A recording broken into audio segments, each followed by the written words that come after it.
Salut les amis, je fais juste cette petite vidéo, petite parce que j'ai la voix un petit peu cassée, pour vous encourager. J'ai le sentiment en ce moment que on essaye vraiment, et c'est comme ça depuis presque 3 ans maintenant, de nous faire rentrer dans ce règne de la peur.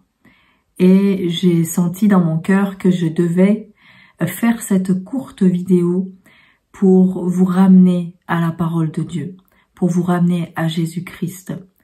Et je ne peux que vous encourager à aller dans ses bras et à demeurer dans sa présence.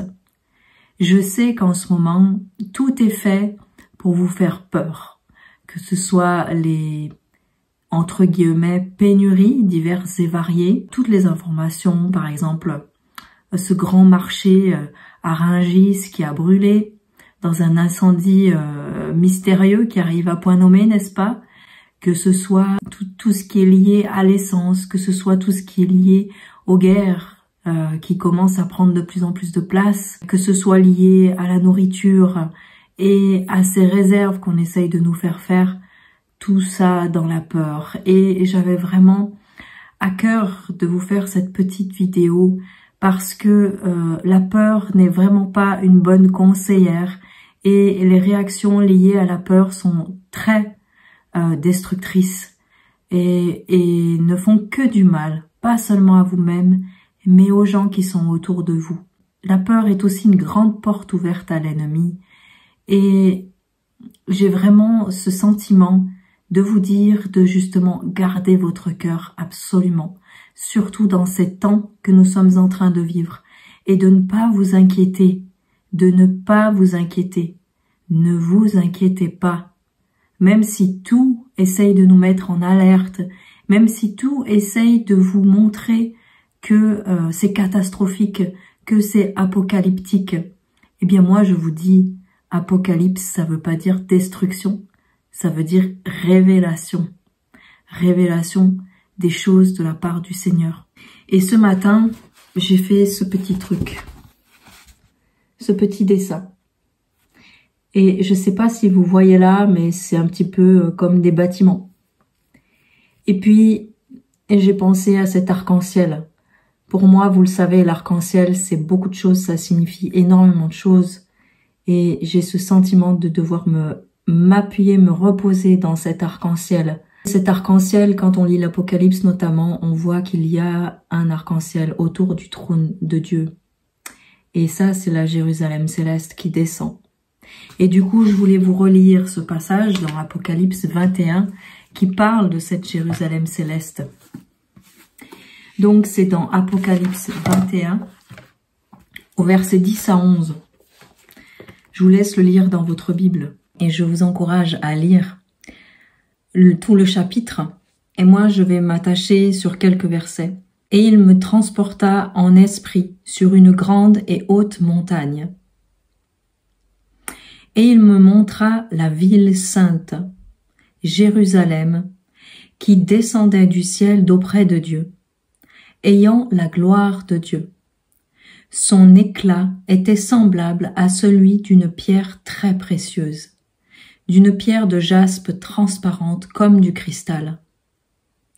Et ensuite, vous avez toute la description de cette Jérusalem céleste. Et moi, je crois que cette Jérusalem céleste, elle est en train de descendre. La gloire de Dieu est en train de descendre. Alors, je vais juste vous donner une série de versets sur la peur. Ne vous laissez pas avoir, les amis. Il y a un piège derrière ça. À cause de la peur, sur les 3 dernières années, des familles se sont déchirées et divisées. Des couples ont divorcé. Des enfants sont rentrés dans l'anxiété. Des personnes âgées ont eu terriblement peur de leurs proches, des gens autour d'eux et de la mort. Ne rentrez pas dans ce piège. Ne rentrez pas dans ce piège. Tout est fait pour mettre la division et le chaos actuellement. Parce que les gens ont peur des pénuries d'essence, par exemple. Eh bien, comme c'était le cas pour le papier toilette, par exemple, ils vont aller se ruer sur les pompes pour avoir suffisamment d'essence pour aller travailler ou faire des courses ou que sais-je. et ça va créer des moments d'agressivité, des moments de dispute, de querelle, et ça va être pareil pour la nourriture, parce que évidemment, si les transporteurs, par exemple, ont du mal à acheminer la nourriture, eh bien c'est évident qu'il y en aura moins. Toutes ces choses-là sont en train de se préparer et tout est fait pour vraiment créer de la discorde, du chaos, de l'agressivité.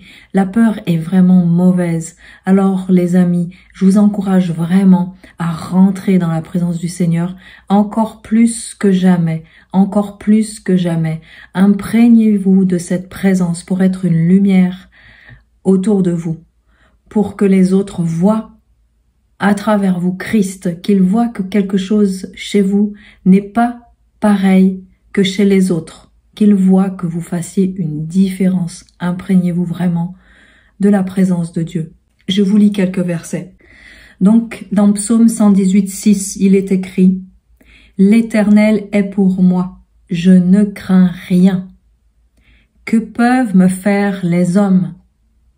Rien. » Même si une bombe atomique nous tombe sur la tête, que peuvent nous faire les hommes? Où est notre espérance? Un autre passage très connu, c'est dans Ésaïe 41, 10. « Ne crains rien, car je suis avec toi. Ne promène pas des regards inquiets, car je suis ton Dieu. Je te fortifie. Je viens à ton secours. Je te soutiens de ma droite triomphante. N'aie pas peur. Ce n'est pas un conseil, c'est vraiment presque comme un commandement. N'aie pas peur. Le prochain passage, c'est dans Philippiens 4, 6.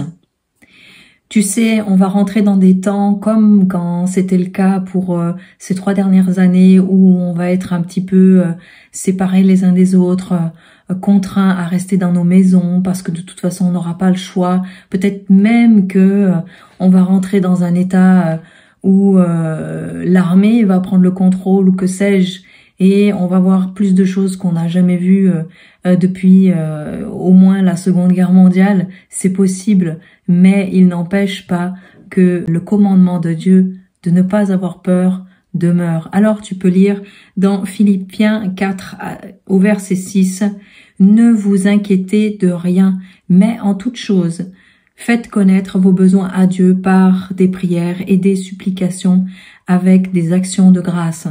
Et la paix de Dieu, qui surpasse toute intelligence, gardera vos cœurs et vos pensées en Jésus-Christ. » Si tu te retrouves contraint chez toi parce que tu n'as pas le choix, parce que tu peux pas aller au travail pour X ou Y raison, parce que tu peux pas aller faire tes courses, parce que tu peux pas aller à l'école ou que sais-je, profite de ce temps pour rentrer dans la présence de ton Dieu.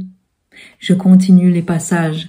Le prochain, c'est dans Josué 1, 9. Mais je t'exhorte vraiment à lire tous les psaumes. Tu trouveras plein de pépites par rapport à la peur. Alors c'est dans Josué 1, 9, mais tu peux lire aussi tout le passage. Donc moi, je vais commencer à partir du verset 6.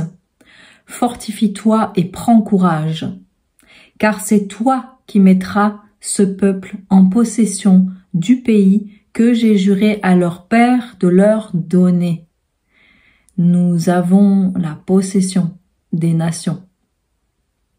Fortifie-toi seulement et aie bon courage 2 fois.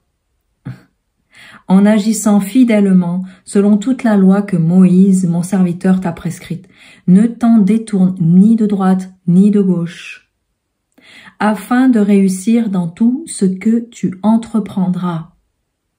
N'oublie pas que l'entreprise la plus importante, aux yeux du Seigneur, c'est d'annoncer l'évangile. Ça doit rester ta priorité. Peu importe comment tu annonces cet évangile, mais ça doit rester ta priorité, ta plus grande entreprise. Que ce livre de la loi ne s'éloigne point de ta bouche. Médite-le jour et nuit. La parole de Dieu, souvent on dit que c'est la Bible. Mais quand tu lis Jean 1, il est écrit « Au commencement était la parole, et la parole était avec Dieu. » Cette parole de Dieu, c'est Jésus-Christ lui-même. Donc c'est auprès de Jésus que tu dois passer du temps, à ses pieds, comme Marie dans l'histoire de Marthe et Marie. C'est ça la bonne part. pour agir fidèlement dans tout ce qui est écrit, car c'est alors que tu auras du succès dans tes entreprises. C'est alors que tu réussiras. Ne t'ai-je pas donné cet ordre, un ordre? Fortifie-toi et prends courage 3 fois. Ne t'effraie point et ne t'épouvante point, car l'Éternel, ton Dieu, est avec toi dans tout ce que tu entreprendras. Je vous renvoie au livre de Josué, toute l'histoire de Josué. Quelle était la mission de Josué? Notre mission, c'est la terre promise, les amis. Ce vers quoi nous devons tendre, c'est vers cette Jérusalem céleste. Et le royaume de Dieu, il commence ici sur terre. Il est important de bien lire la parole, de bien lire la Bible pour comprendre ce qu'elle dit. L'Apocalypse, ce n'est pas seulement la destruction d'un monde, c'est l'arrivée d'un autre monde. C'est la restauration d'un monde qui a été abîmé. Quand l'Esprit du Seigneur est venu en vous, il est venu vous redonner cette nature que vous aviez perdue. Et quand Christ va revenir, quand vous serez enlevés au ciel, eh bien vous aurez cette parfaite nature que vous avez perdue en Éden par le biais du péché. Et Dieu va faire la même chose avec sa création. C'est son projet. Il est écrit dans la Bible que la création soupire après la révélation des fils et des filles de Dieu. Quand vous avez cette révélation, la création arrive à sa délivrance et nous sommes dans ce temps de délivrance. Alors effectivement, fortifiez-vous, prenez courage et n'ayez pas peur. Soyez bénis.